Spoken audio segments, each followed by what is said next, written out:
I give to you the Mantastic Four. What's going on, everybody? Welcome back to another episode of the Mantastic Four podcast. This week, we have Texas Desert Sailor on the show. Woo! Welcome, man. Welcome, brother. Pleasure to be here, guys. Pleasure to be here. We also have Goat filling in for Chuck this week. Yes. What's up, Goat? Tired. Woo! Hello, man.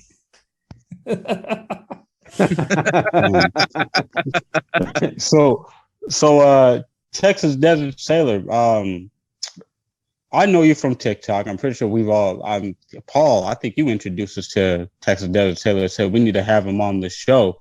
And I checked out a whole lot of your content, and it's a bunch of anti-marriage content, but hey, it's very beneficial. Yeah, the first video I saw, the very first one was about you. It's just about you talking about how marriage is just not, why men are not really getting married anymore, because there's no use to men getting married anymore because we're getting screwed. Well, there used to be a reciprocity in marriage. There were defined roles back about 30 to 50 years ago. Men brought this to a marriage and women brought this to a marriage, and they agreed, okay, we're going to enter into this and we're going to build each other up, support each other, and build a family from this. And within the last 30 years, society, the government getting into the divorce industry, it's a for-profit business now. And then changes in feminism and the way women think and the way they're brought up, marriage is nothing but risk for men now. I mean, there is literally no reason for men to get married at this point in society. So I'm not anti-relationship. I want to make that very clear. I've always told people relationships are a great thing, right, but you got to go into them knowing what you want out of them, what she wants out of them, what the expectations are on both sides. And you both need to be able to walk away cleanly when that season ends, because it will end. Yeah, absolutely. I was watching one of your videos, and you were talking just about that. You said, you know what, if you want a long-term relationship, you can have a long-term relationship. There's nothing wrong with hanging out with a woman, hooking up. You also said in one of your videos that, if you want to meet a woman for coffee, that's fine, but you just got to make sure that, you line up like politically, because you don't want to be in a relationship with a woman that you're going to argue with, man. Yeah. My ideal first date is a coffee date where you go over your 5 points. There's 5 points that I personally believe in any relationship you have to be nearly 100% on both sides, or the relationship's not going to work. And why are you going to invest time, the one thing you don't get back in life, into something from the very get-go is not going to work? There's no point in that for man or woman. That's a waste of life. So a coffee date, sit down, make sure that these 5 points are something that you're similar on, and then you can go on from there. You can go on to a date from that after the fact. But yeah, the first date, and women hate hearing this, especially the feminists. They don't like the coffee date idea. But that's another subject. What are the 5 points? So and I'm going to try and put these in order of importance, at least to me, but politically first. I'm conservative. I have tried dating liberal women. It's not going to work. If you are dating someone of an opposite political alignment, you can respect their views. You can respect their right to their views. You can have a healthy debate. But when you're in a long-term relationship, that's going to cause friction over time. And that friction will build into resentment. It's going to build into arguments. That is the number one thing you have to make sure that you're not just aligned on, that you actually agree on. You have to have the same political ideology. Even a libertarian and a conservative can get cross with each other. You really have to make sure that you both have the same ideology on politics. But hey, Texas, I saw a recent article in the New York Post saying that liberal women actually don't like liberal men; they prefer conservative men. So I mean, what do you think about that? My flippant remark wants to be, well, liberal men tend to be very simpish and passive and whatnot. That's my flippant remark. That's the sailor in me wanting to come out. Conservative men know what they want. They stick to their ideology. They take care of self and family, and and I'm not saying liberal men don't either, but we just don't blow in the wind. If something is against our ideology, we are going to stand our ground and say, no, I don't believe in that. Yeah, I've noticed that there's a certain amount of respect in that. And that's really what attracts women, is the fact that you're willing to have your opinion, stand your ground. You're not going to be swayed by the social justice going around. Interesting. Yeah, girls say they want men that have feminist ideology, but at the same time don't want to marry those men. Just doesn't make sense to me. It just doesn't make any sense. I was talking to a liberal girl one time, and she was telling me that my thoughts are all crazy, and I'm a black man. How could I be, conservative or whatever? And I was like, okay, whatever. But what's funny is that she ended up going with the liberal guy, and then a year later came back to me and was like, oh, why can't we just be something? And I was like, well, you got your liberal buddy there. I'm not sure why you keep coming back to me. It just seems like they want conservative men in the sense that they want what we are about, as far as, like you were saying, us being able to stand on our values and, the strength that comes from being conservative, which to me means just conserving who you are, not bending to the whim of the media. I just don't understand why girls can't just get it. Like, look, at the end of the day, this man that's basically become a woman, he's basically a female guy friend that you're considering to be a man,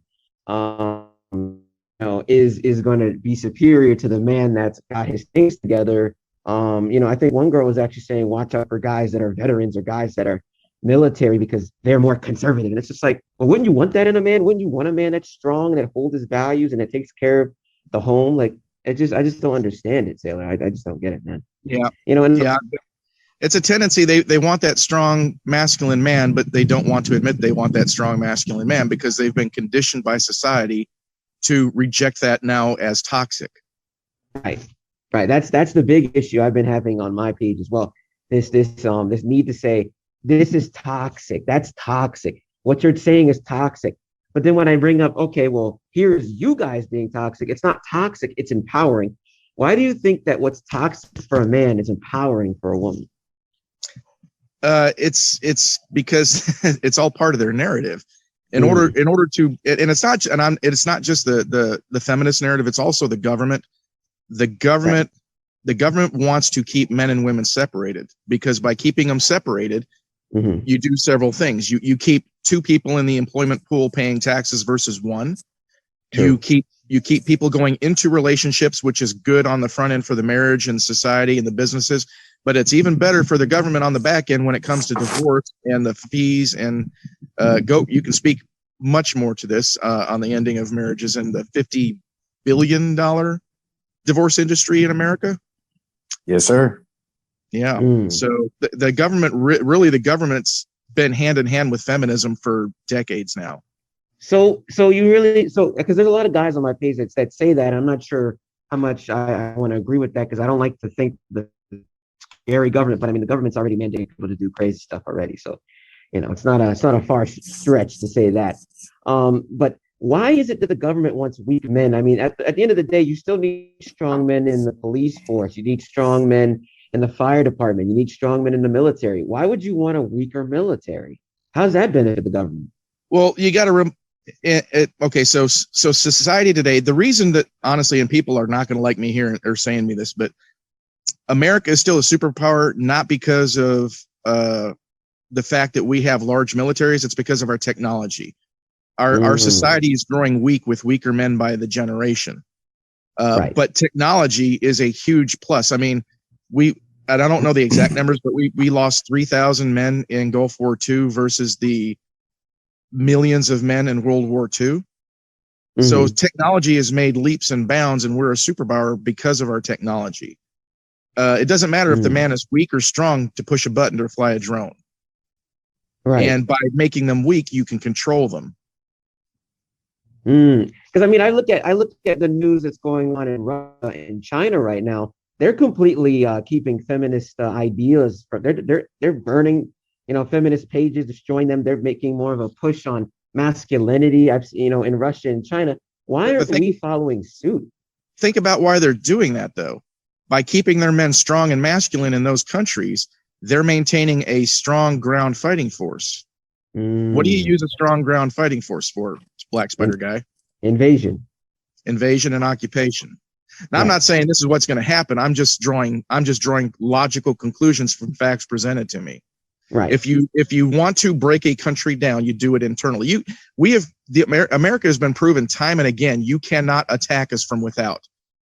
Alamo, right. Pearl Harbor, Boston Tea Party. America, if you punch us in the face, World Trade Towers, we're going to swing back, and we really don't care who the fuck we hit as long as we hit somebody. Right. But if you erode our base, if you take apart the skeleton inside the body, the body falls to the ground. So my thing is, then, are you saying that there are powers above that are intentionally making their own country weak so these other countries can potentially invade? Do you think that feminism is really? I wouldn't say so they can make other countries invade. That's a stretch. But I am fully of the mindset that our government is intentionally trying to control the population. Right. And this is a much larger argument than just feminism and men. But I do fully believe that the government is trying to control the population. That I definitely agree upon, just because, you know, I've got medical experience, and just from what I've been having to deal with this whole pandemic issue, it's just been very interesting how knowledge goes out the window when the government says do as you're told. And I can't speak on certain things, but I can tell you the government does shit that's shady as hell. Shady all day long. From when I was in Afghanistan, even as far back as my uncle, who's passed away now, but he was one of the A-bomb babies back in the 50s and 60s when he was in the Marine Corps. You can look it up. It's not hidden fact. They intentionally detonated. They stationed Marine Corps units at various places, and then they lit off a bomb so that they could track the lifetime of these men. This happened. So wow. Let's not even talk about the Tuskegee experiment and other things. Operation Northwoods and yes, I mean, if anybody in America believes the government will not experiment or manipulate their population, they're living under a rock. I think I just want to interject. I think we could talk about politics. Like, I mean, what's going on with the government for a full hour. I did want to get back to the original question, though. What were the other items that you have to be on the same page with, though? The first one is always going to be politics. The second one is the reason the majority they claim the majority of marriages break down now is because of finances. If you put two spenders together, it's going to be holy hell. If you put a spender and a saver together, there's going to be friction. I mean, if there's not communication and clear-cut rules on, okay, look, you know, here's our budget, and here's our blow money. You can spend this much each month, and nothing's going to be said. But if you go buy a new car, we're going to have an issue. So money is a big factor. And then the third one is going to be social. And when I say social, I'm talking about your hobbies, your goals, your bucket list, the things you enjoy doing. Because this is my take on it. If, say, you like to rock climb and she likes to read books. Well, if I'm always at the gym rock climbing and she's always at the library reading books, you're spending more time apart than you are together. And that leads to the opportunity for one party or the other to stray. Now, I'm not saying don't have your own hobbies that are separate, but you need to be together more than you are apart, because the longer you're apart, the more opportunity there is for him or her to stray from that relationship. The fourth one is going to be physical intimacy. And this is and this is everything from swatting her on the butt while she's cooking dinner to a kiss when he comes home to the sex. It's the entire thing. It's a hug. It's a touch. It's every part of that human interaction of feeling and touch that takes place. Because, you know, if there's stuff she likes and you don't necessarily like doing it, you're going to do it to please her. And it needs to be vice versa. If there's things you like that she doesn't like, well, she's going to do it to please you. If you can't please one another physically, that takes out a big part of the relationship. And then the last thing is either religion or spirituality, however you want to term it. This one is the most lenient. You can be tolerant of one another's views without actually having to believe in them. Like a Baptist can be with a Protestant, or, you know, a Wiccan can be, you know, you can have, I mean, as long as you're not too far off the scale, those can be just tolerant, but they still have to be in the same wheelhouse. You can't have someone that worships Satan dating somebody that believes everyone's going to go up in the rapture. Just not going to work. 100% agree on that, man. That's true. So- That's good stuff, man. Damn. in the first coffee date, you should be able to answer. I mean, you should be able to answer those 5 questions, or at least get a feel for their answers in that coffee date to know if you're going to actually ask her out for a second date. Because if she's, I can tell you right now, she's liberal and I'm conservative, she's not getting a second date. It's just not happening. What are some red flags you can actually tell us when you're on that coffee date? Red flags for me, if she brings up her ex and starts talking anything negative about her ex, that's a flag, because that's going to be to the next guy she talks to. If she is constantly talking about education, like she's got 2 doctorates, what do you have? I mean, if she puts a value on education over intelligence, because there is a huge difference. You can have you can have a PhD and 3 masters and think you're hot shit, but you're not intelligent. But she's looking down at me with what I have an associate's degree. Well, you just have an associate's. Yeah, but the Navy taught me how to run a fucking nuclear reactor, so I think I'm a little bit smarter. So, knowledge. Women like to equate degrees with intelligence, and that's not a fair trade. I know guys that are farmers that are smarter than most people I know, but they're farmers. Nothing disrespectful to farmers. It's a great trade, a great occupation, and they're some of the smartest people I know. They can sit there and tell you what time the weather's going to change. So if they put an emphasis on education and learning, and then they start going into the sales pitch, well, how's your job? Is there avenues for advancement? What's your next goalpost? I mean, when they start digging into trying to find out what your career looks like and how you're going to advance, and she hasn't even gotten past the first coffee, that's done, because all she's looking for is a meal ticket. Got you. 100%, man. Girls are very status oriented.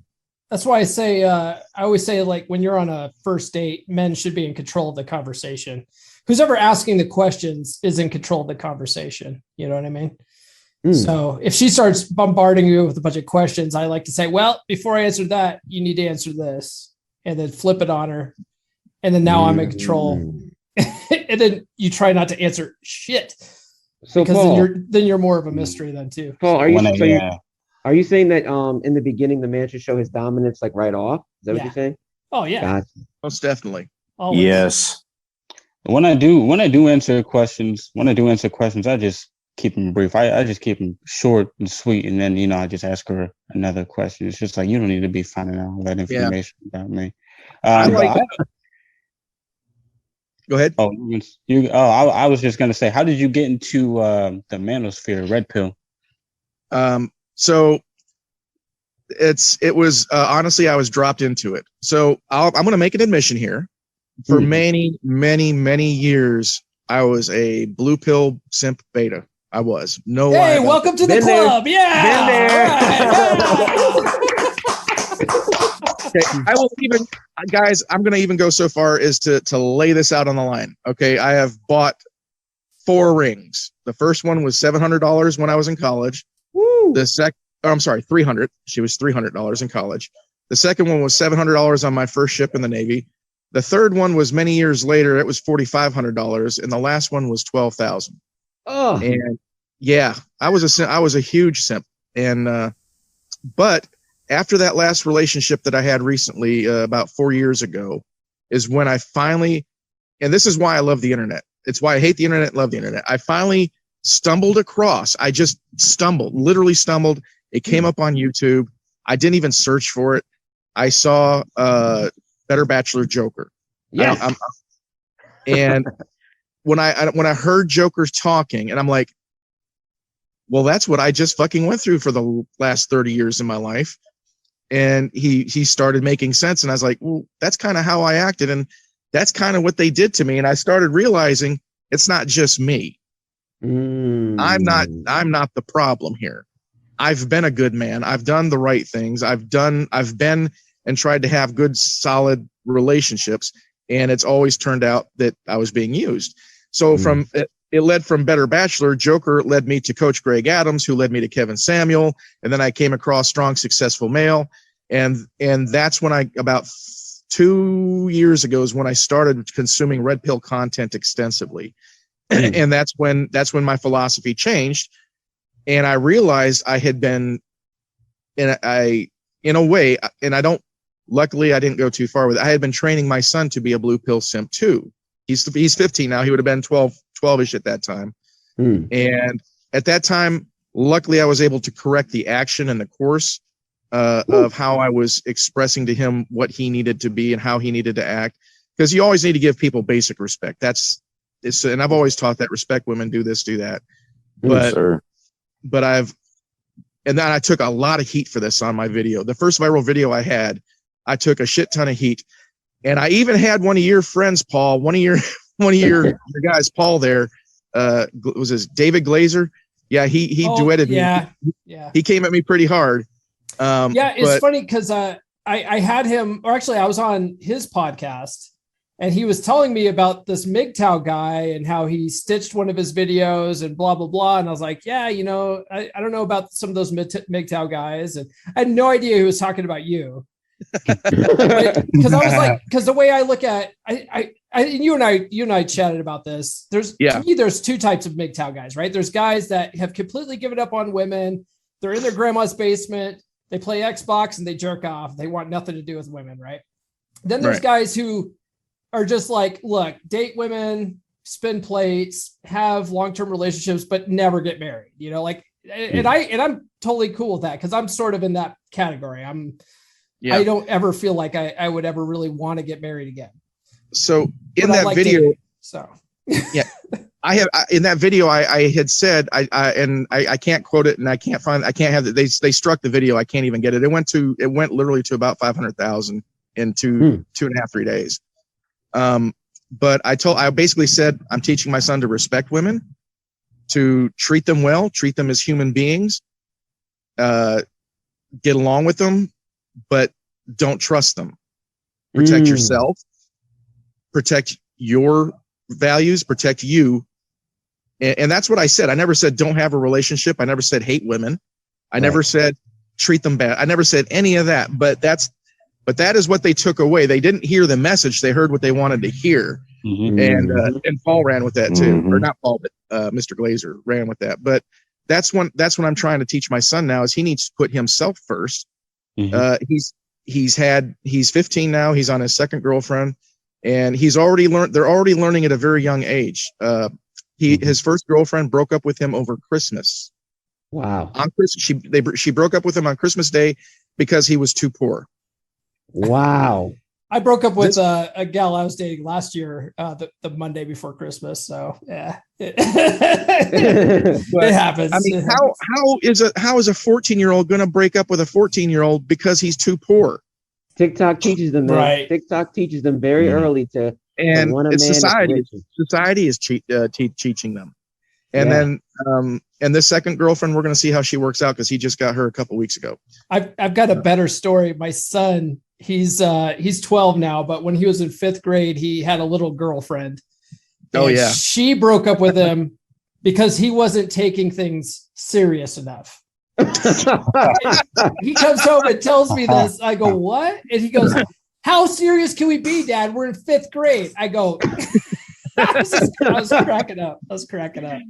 Wow. But this just goes to prove the point of how young women are being indoctrinated into a certain ideology at a very young age. And then, so I'm still teaching my son, be respectful, open doors, be polite, but you need to, don't trust them. You trust yourself and take care of yourself first. And that's where I've gone with my son.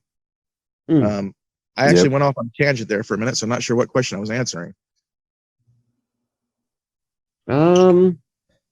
Forget what it was myself. I'm not sure. Retired. Go. What was it? I think J Rudd had originally asked him how he had fallen into the red pill community. Yes. So when I first got to TikTok last May, I was really into the conservative content, pro 1A, pro 2A, constitutional carry. And that was where I didn't really think about doing men's content. I was still consuming it on YouTube, but I hadn't found it here. And right around the mid to end of July, I did that video. I think that was actually the first one, the one that got taken down. And that led, and I still have him as a follower. A follower sent me a DM, and he said, "Man, I had no idea it was just me.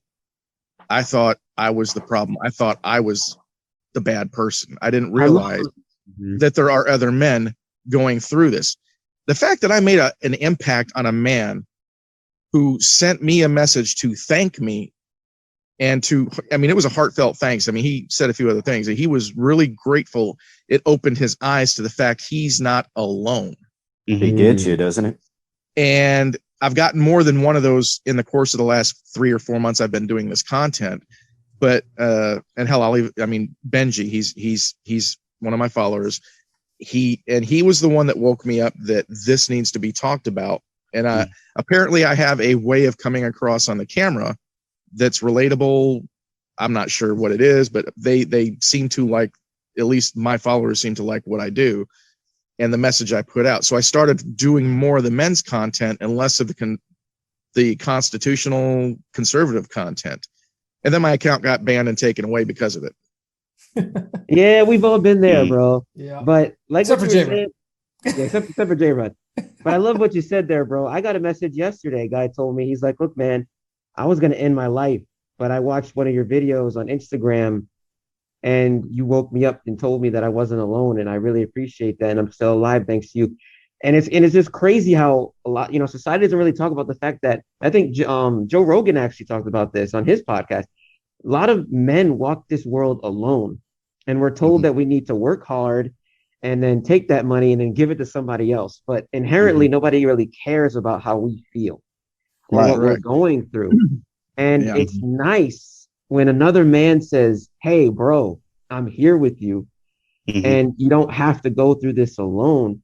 And I think all of us have gotten these messages, and it's just amazing. When I first started doing my stuff, hell, I didn't think that putting on a mask and then talking about this stuff was going to do anything or get anywhere. It was just me feeling something someday. And then somebody said, "Hey, man, thank you." And then you realize this is a space that needs to be filled in our society that has been vacated because of this bigger giant taking over, saying that everything a man does is bad, bad, bad, bad, bad. And it leaves a lot of men feeling like, well, we're just evil. And some of them are taking their lives. There's a lot of good men ending their lives because of that rhetoric. And then feminists will tell me, "Oh, we're about equality." But I'm like, well, if that's the case, then where are you at the men's right activist rally saying that men's mental health is important? You're not there. You're not there. They're there. They're there yelling at us in our faces and keeping us from entering the rally, and they're protesting it. Oh, exactly. Exactly. They're there yelling at us. Because you see a lot of men at these feminist women's rights movements and oh yeah. But you never see. Oh yeah, the simping, bro. The simps at the feminist rallies, because they're like, "Oh man, I'm with a whole bunch of chicks. I'm gonna get some women if I'm a feminist just like them." No, they don't. They don't like that. Actually, I saw a video of a guy who was a feminist at these rallies. He got hit in the head with it went viral. He got hit in the head with the poster, and then he ended up hitting her back.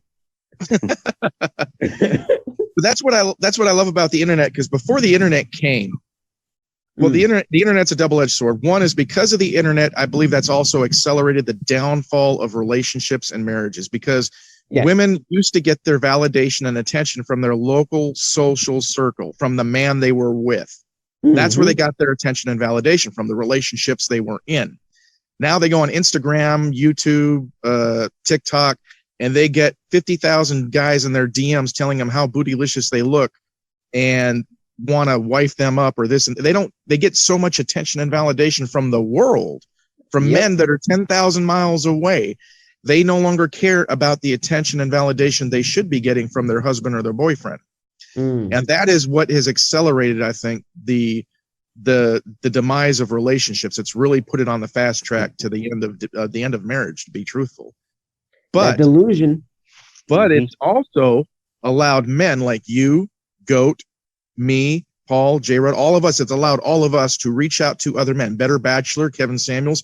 It's allowed us to let men tell their stories, and for men to realize we're not alone. It's not just me. It's hundreds of thousands of us. It's millions of us going through this. And men are now, we're always behind the curve. Men are behind the curve all the time. But we are now waking up to the fact of this and using the internet to our benefit to educate other men. And that's what they're afraid of. Because the more of us that are here educating men, the stronger men are going to be out in the world, and their narrative falls apart. That's why they work so hard to get us banned off our accounts. That's why I don't care how many times they ban me, man. I tell all my followers, man, I it's not really about me being banned. It's the fact that I want you to take my information and then you become another page, and then you tell somebody, and then they become another page. And then if we can all become a page and just a wave, and because at the end of the day, we can talk about this all day, but if we don't actually change the narratives in our society, nothing gets changed.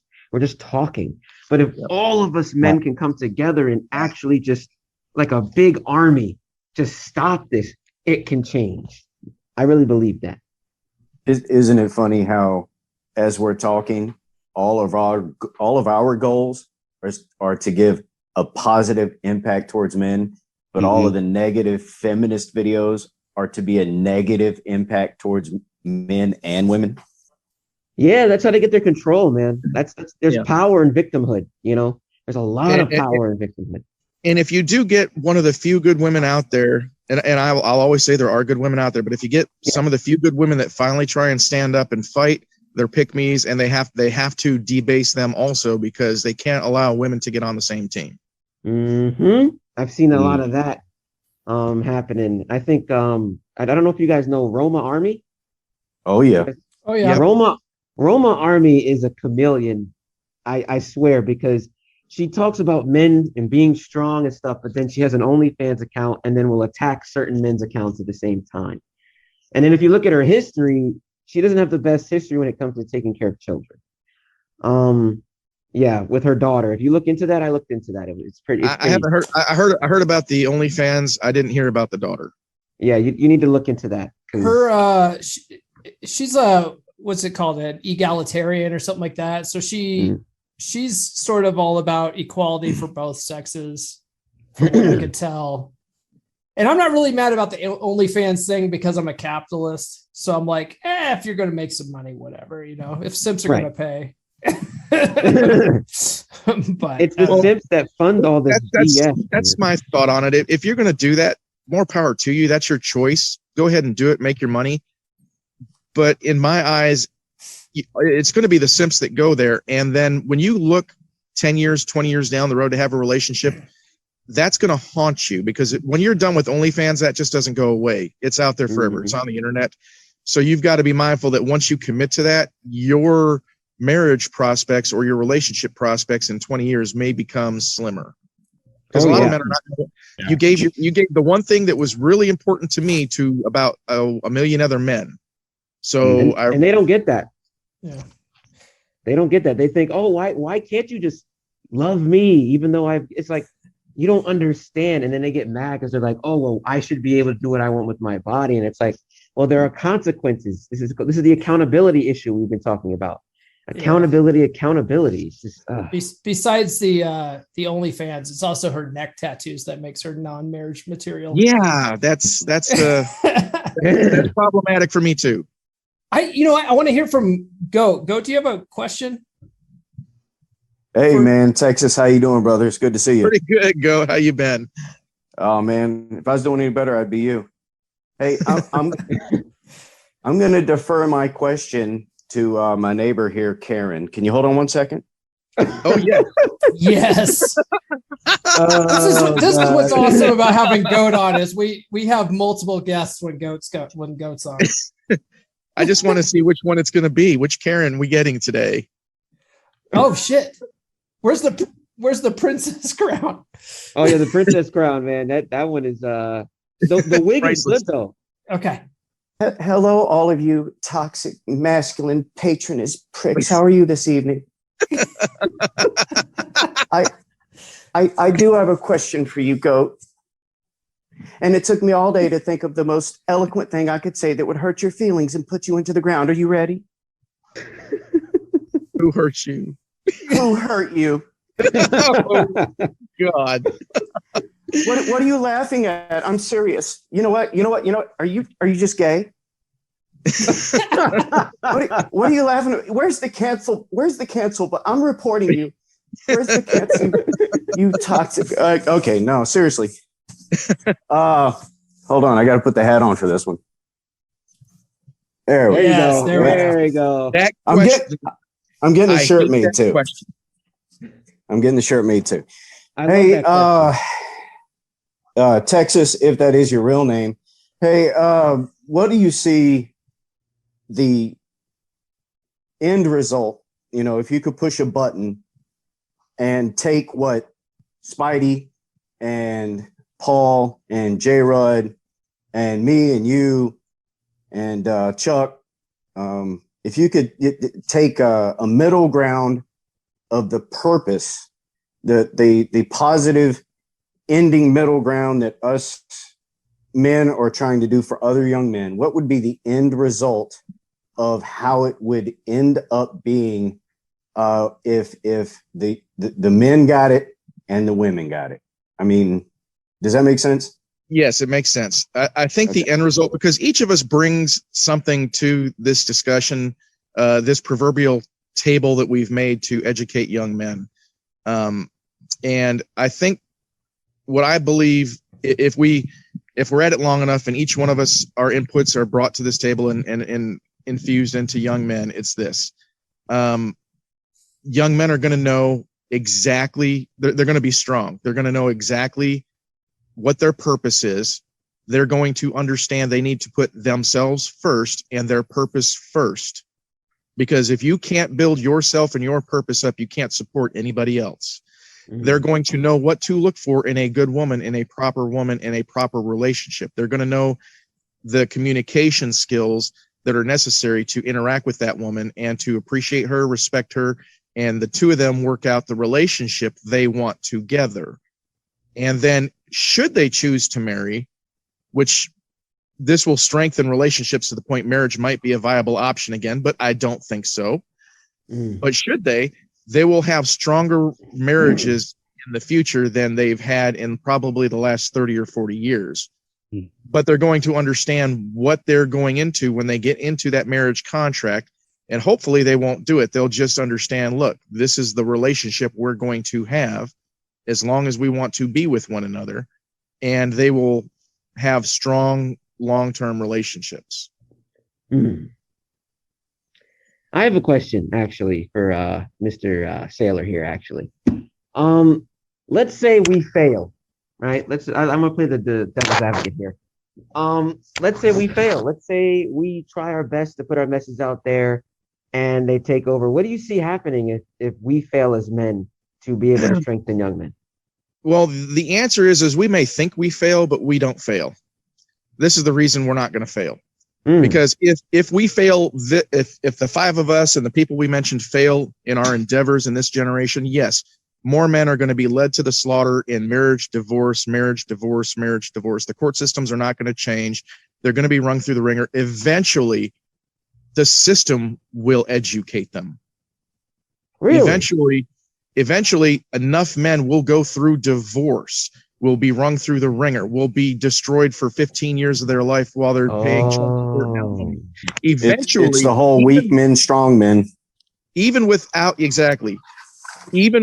our influence, society itself will educate these men, and in 2 generations, they'll be strong again, maybe 3. It sucks that we're like in the middle of this. The pendulum is like a grandfather clock. It's always in motion. It's always swinging. And where are we? Right now, we are, in my opinion, we're crescendoing in the opposite direction. Like feminism is pushing so far to the left, and the government's pushing it along. Eventually, it's going to come to a tipping point when men have had enough, and they push back, and the pendulum goes the other way. I think we're coming to that point. We're still at the very top. We're not even anywhere close to the middle. No, we're still moving to the top. The feminist movement's not done yet. Oh God. How far are they going to go, man? The good thing is though, Spidey and J-Rod, you guys are still young, so you guys are in a good position to avoid some of the problems that Goat, Desert Sailor, and I have gone through. You know. Well, yeah, and I'm gonna keep doing this until I'm in my 40s and my 50s and stuff. I'm gonna keep doing this until I can't. That's like when Tex was talking about the first ring he bought. I was like, well, it was only $10 per carat in 1890. Ouch! Yeah. To be fair, De Beers hadn't pushed the whole diamond as a girl's best friend thing until 19 teens, 20s. So De Beers really wasn't a thing back then. Hey, speaking of being old, my last question to you is when are we going to get together and I teach you the responsibility of a beard, son? What is going on with that thing? It's funny you should mention that because this next week you're going to see a clean shaven Texas. The reason being, whoa, my son is 15. He's got that stupid little peach fuzz all 15-year-olds get, and I have let him have it. I've let him have it for approximately a year because his mother told me, let him keep it. Don't you dare make him shave it. And you know which fights to fight. And that was not a fight that was worth fighting. Sometimes you give up a battle to win the war. My son sat me down. Well, he didn't sit me down. We were driving back to his mom's house because I was taking him back to his mom's on Sunday. And he's, Dad, you think you can show me how to shave next week when I come over? And I was like, yeah, well, we're going to do that. So in order to, it's a rite of passage to teach my son how to shave. The beard is coming off because I'm going to show him the entire process and we're going to do it together. It's a bonding thing. There you go. Nice, man. You're going to show him how to stand close to the razor. I got to be careful. I use those old butterfly razors, the safety razors that flip open and have one blade. Oh yeah. So that's going back a few years. So I'm not going to teach him on that, but that's what I'll be using while he uses the nice one that doesn't really nick you so bad. But I didn't learn how to I didn't learn how to shave. My dad was absent until I was in the Navy. I learned in boot camp how to shave. Oh, boot camp shaving. Oh God. Yeah. The guys in my company taught me how to shave. The Ricky car wash. Yeah, I remember that. Oh God. My no shave chick came in handy, bro. Oh. Yeah. So next week the beard's gone. This is 7 months worth of work. And so it'll take another 7 months to get back to, but it's not bad. It got pretty bushy. I like it. Hey, it's man. impressive. It's impressive. Yeah. I remember learning how to shave because, well, never in my life did I think I'd ever have facial hair. So I mean, up to like a few years ago. When I don't shave, I look like a werewolf, man. To the point where it's just like, nah, I gotta shave this crap, man. Yeah, I gotta shave too. What? Why do you have to shave? You got a mask on all the time.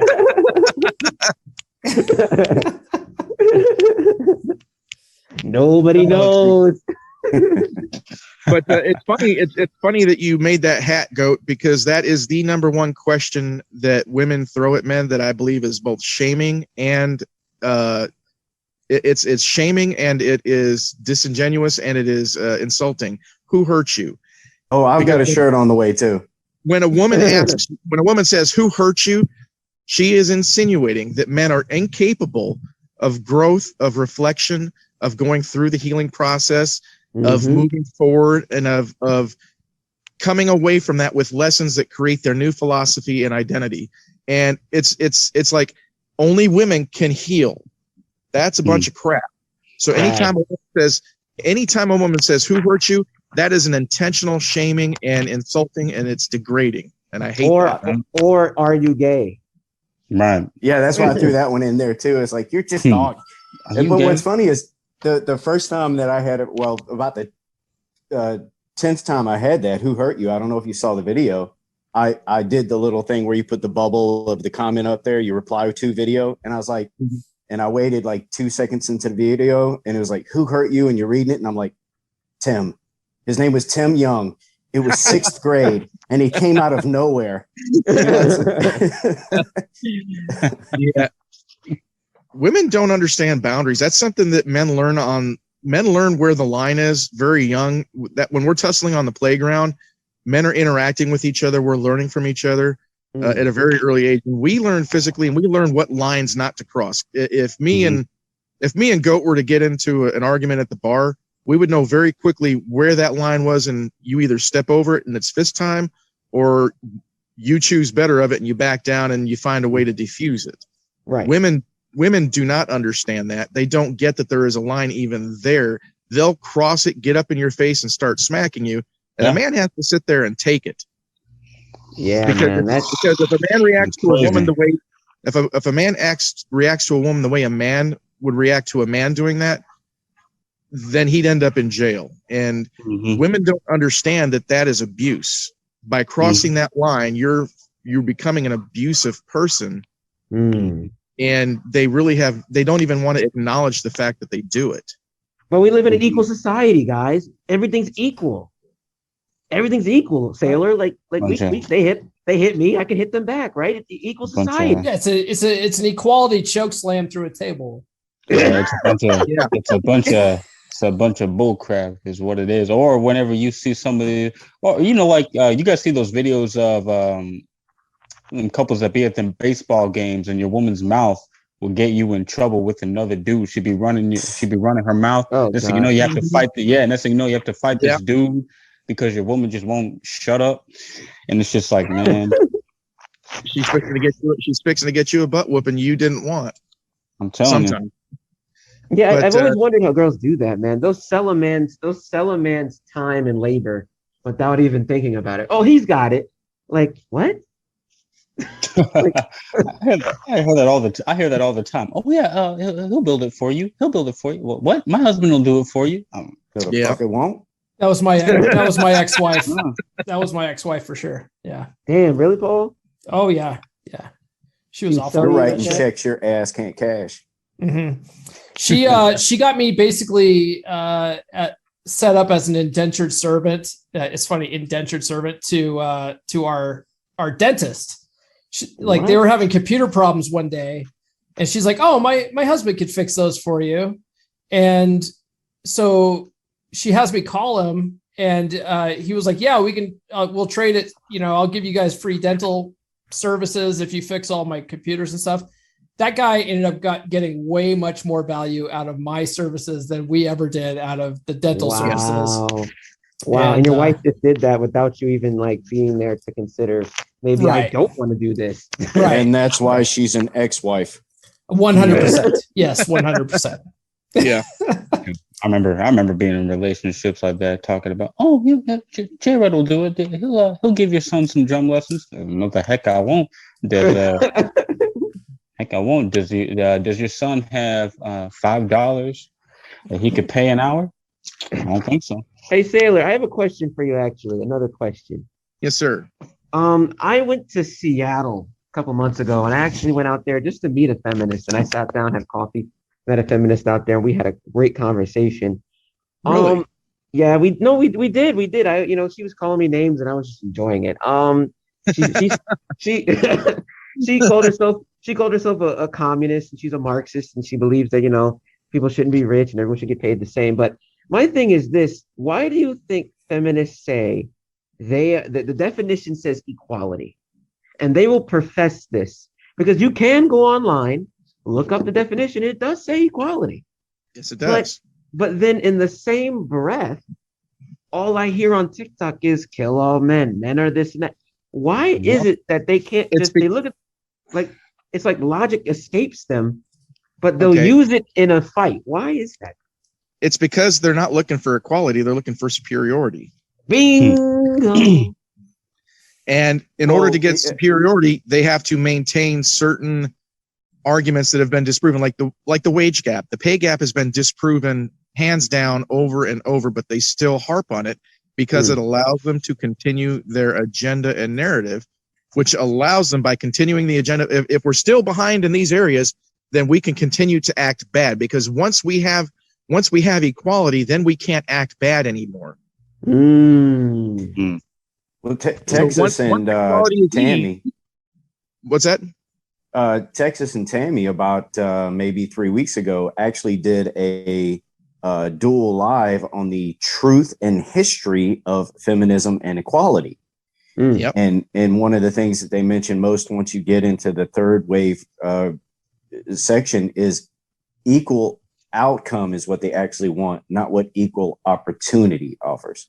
But they never say that.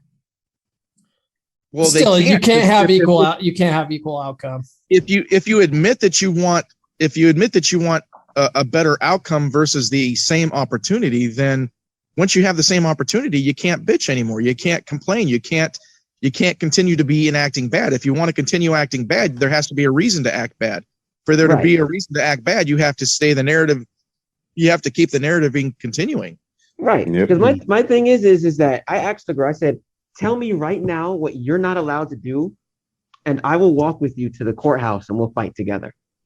But she'll go through the list and there's nothing that she can't do. So I said, okay, so you can do everything. And she'll go, yeah. I'm like, okay, so then what else do you want? Oh, well, there's still, and they're like, oh, well, we're still oppressed. I'm like, but you just said you can do everything. So what do you mean? Like this, like I literally get down to the meat and bones of this, and they'll still profess, oh, well, there's some things that we need. But then when I ask, they can't tell me. And that's scary. Professional victim. Yes. It's scary, man. It's nuts, man, because you think to yourself, how are these strong and independent women feeling oppressive? You can basically do whatever it is you want. You're strong and independent, right? You own a home, you own a car, you basically do whatever. Yeah, you do whatever it is you want to do. You're strong and independent, but yet you're oppressed. Makes no sense to me, man. It's because so in order to succeed, you have to put in work. They want to be handed the fruits without the work, which speaks to their nature. So they want to be strong and independent and have and achieve the same outcome as a man that works 80 hours a week. They want the same outcome, but they don't want to work that 80 hours a week. They want the equal outcome, not the opportunity. Me and Karen can have the exact same skill set, go into the exact same job, and have the exact same opportunities for advancement, overtime, working nights, shift differential, whatever you want to say. It's the exact same because that company is a capitalist company and they don't give two flips about who's doing the job as long as it's getting done and they are making a profit. Right. So that being said, Waylon chooses, and by the way, my name is out there. It's Waylon, by the way, just so everyone knows. Oh, hey, nice to meet you, Waylon.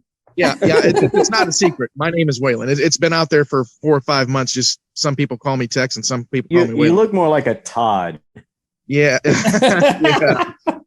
So, I thought the beard would get me Waylon, Willie, and the boys at least. But I can go and I decide I want to get after it. I'm going to work 60 hours a week. I'm going to work nights and weekends, get the overtime and the shift differential.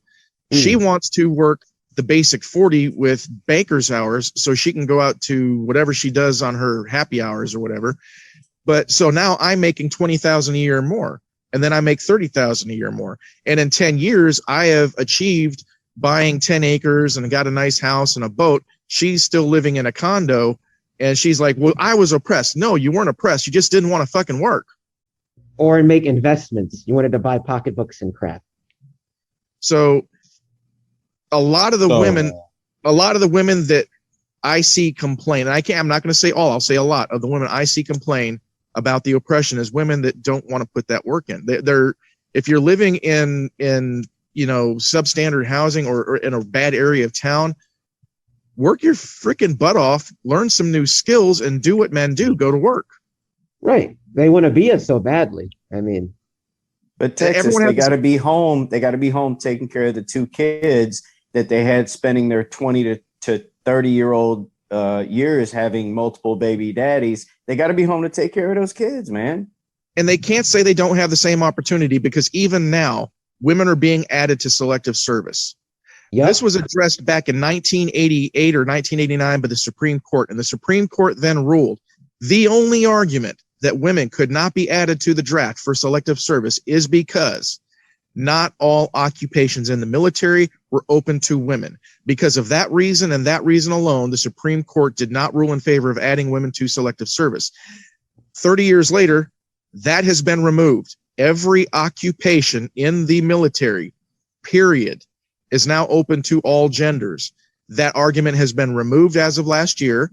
It is now being pushed back up to the Supreme Court again. It's been introduced in several bills, and I would say within the next year or two, and it's the Democrats that are pushing to add it, but women, because they are equal now, they have access to every job.